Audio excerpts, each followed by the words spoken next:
Absolutely buzzing times for Steelers Nation, and the excitement is just getting started. Pittsburgh is once again at the center of speculation in the NFL world, and this time it involves a potential game-changing move that could reshape the upcoming season. Let's dive straight into the biggest rumor of the week.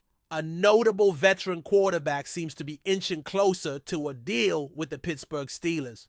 Word is spreading from reliable sources, people who are close to the player, that a contract is not just possible, it's likely. And from what we're hearing, it could happen any day now, either right before or shortly after the team kicks off its organized team activities. Now, this isn't just any random name floating in the wind. This is a player with a history, with experience, with real potential to stabilize and possibly elevate the Steelers' offense heading into the 2025 season.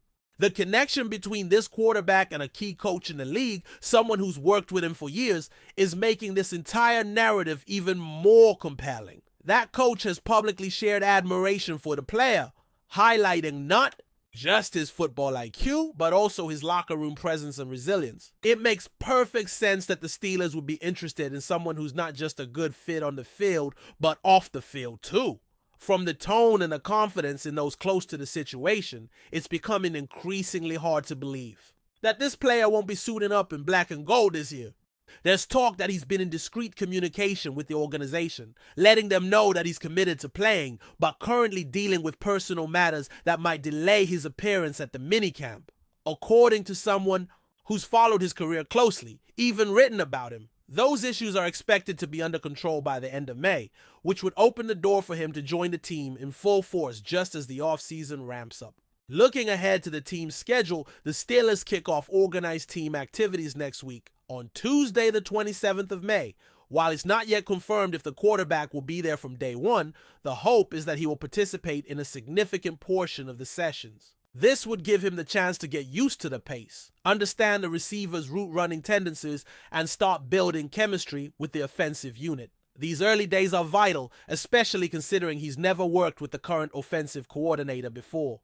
And let's be honest, there's no replacement for reps when it comes to timing, rhythm, and developing that instinctual connection on the field. And here's where it gets real.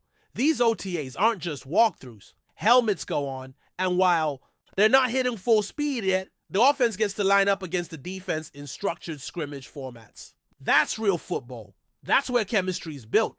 That's where you begin to see how a quarterback adjusts under pressure and syncs up with his new team. The presence of a veteran signal caller at this stage would make a world of difference. It would ease the transition for everyone involved, from the center to the wideouts, and even for the coaching staff, who could start fine-tuning the playbook with him in mind. Now, let's talk expectations, because those are sky high.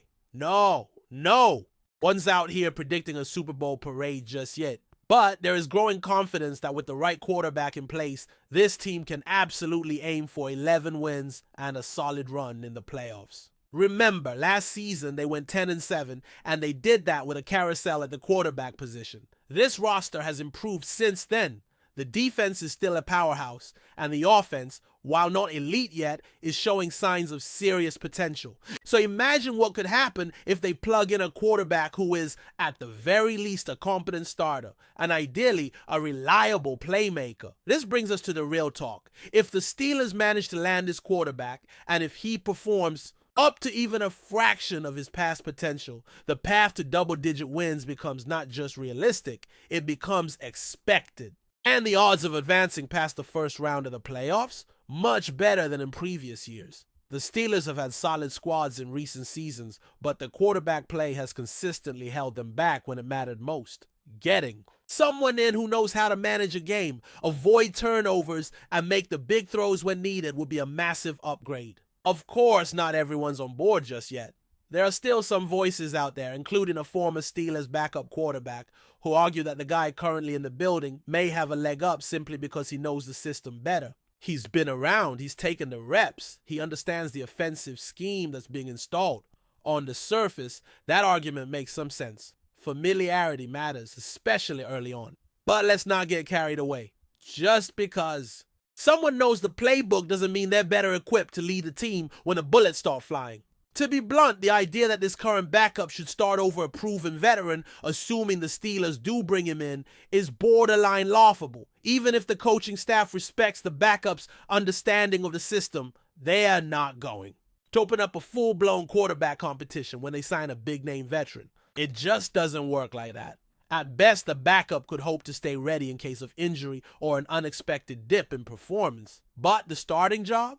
That will be locked in from the moment the ink dries on the contract. Interestingly, the backup quarterback himself seems to understand the situation. In a recent interview, he acknowledged that the team had been transparent with him about their intentions. He said he's expecting more additions to the roster and even hinted that he knows they're looking at bringing in another quarterback. He handled it like a pro, stating that he'd respect the process and focus on doing his job. That's the kind of attitude you want from your number two, a guy who can step in if needed, but isn't stirring the pot trying to ignite an unrealistic quarterback controversy. The numbers speak for themselves. The veteran in question has a significantly better completion percentage, a higher touchdown rate, and a much lower interception percentage than the backup. Even during a season where people were calling his performance disappointing, he still outperformed the current Steelers quarterback situation.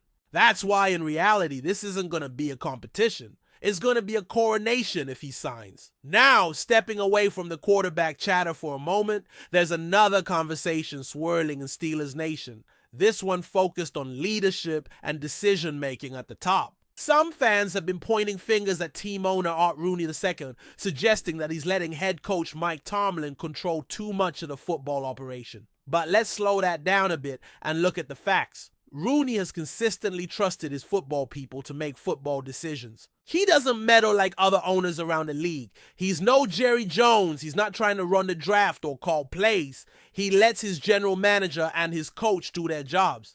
And yes, while some criticism of Tomlin is warranted, especially around his heavy focus on defense and his perceived stubbornness when it comes to offensive innovation, it's still better than the alternative. Teams with overly involved owners often become dysfunctional messes. Just look at what happened in Washington for years, or the constant roller coaster in Dallas. That's not the case in Pittsburgh. The structure is solid.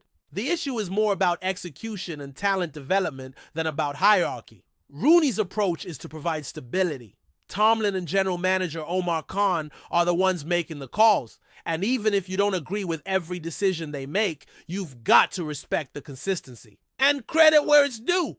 This offseason, the Steelers have made some bold moves. Signing a top-tier wide receiver for $30 million a year shows that they're serious about fixing the offense. Maybe, just maybe, they're finally starting to shift the balance away from a purely defensive mindset and toward a more complete team build. That's why the idea of bringing in a veteran quarterback makes so much sense. It fits the narrative, it fits the need, and it could be the final piece that puts this roster in position to truly compete. Which leads to the big question of the day. What's the percentage chance that the Steelers win at least 11 games and secure a playoff victory with this veteran under center? Is it 50%, 75, 90, 0? I want to hear from you. Drop your prediction in the comments. Now, let's touch on one more situation that's getting attention. This week, a veteran defensive tackle, someone who's been a starter in the league for years, is openly expressing interest in joining the Steelers. At 35 years old, standing 6 feet 4 inches tall and weighing in at around 315 pounds, he's not exactly a long-term investment, but he could bring depth and experience to a defensive line that's already looking pretty stacked. Last year, he played in just 4 games for the Cincinnati Bengals and started 2 of them.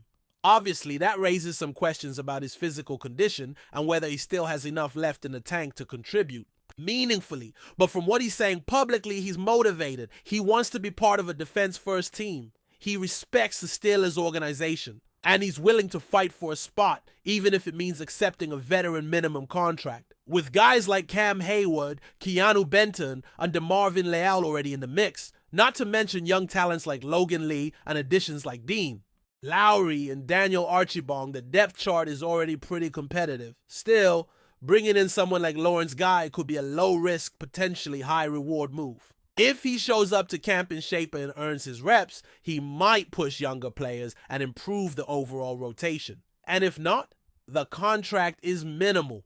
There's no downside to letting him come to Latrobe and compete. That's the kind of strategic thinking the Steelers need right now. Building depth, creating competition, and making sure every spot on that roster is earned, not handed out. As we get closer to OTAs and eventually training camp, decisions like this will start to shape what kind of team Pittsburgh will be in 2025. Are they just trying to stay relevant, or are they making a real push to contend? Time will tell, but if these rumors turn into reality, it could be a much more exciting season than most people are expecting. But before we dive in, don't forget to subscribe to Steelers Nation Central and hit the like button on this video. Your support helps us keep bringing you the latest updates on the Pittsburgh Steelers, and don't forget to share your thoughts on the news in the comments below. In a stunning development that has sent shockwaves through the NFL community, quarterback Trevor Lawrence has officially agreed to join the Pittsburgh Steelers. The decision marks a major shift, not only for Lawrence's career, but also for the trajectory of one of the league's most storied franchises. After spending the initial years of his professional career with the Jacksonville Jaguars, Lawrence's move to Pittsburgh signals both a fresh start and a bold statement from the Steelers organization. Known for their historic stability and a defense-first identity, Pittsburgh now appears ready to turn a significant corner by bringing in one of the league's most talked-about young quarterbacks.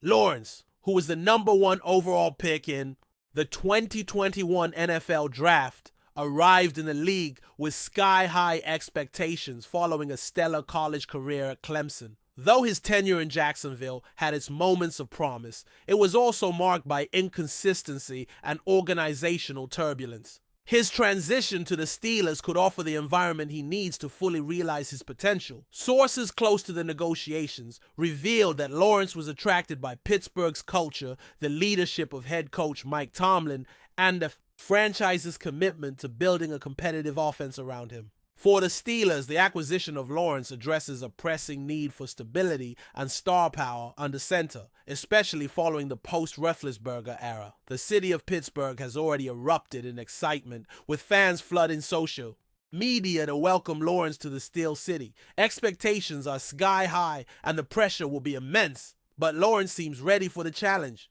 "I'm excited for what's ahead," he reportedly said. "The Steelers represent everything I want to be a part of. Tradition, passion, and a hunger to win." This move not only reshapes the AFC landscape, but also positions Pittsburgh as a serious contender heading into the new season. With Lawrence at the helm, the Steelers may finally have found the missing piece to return to championship glory.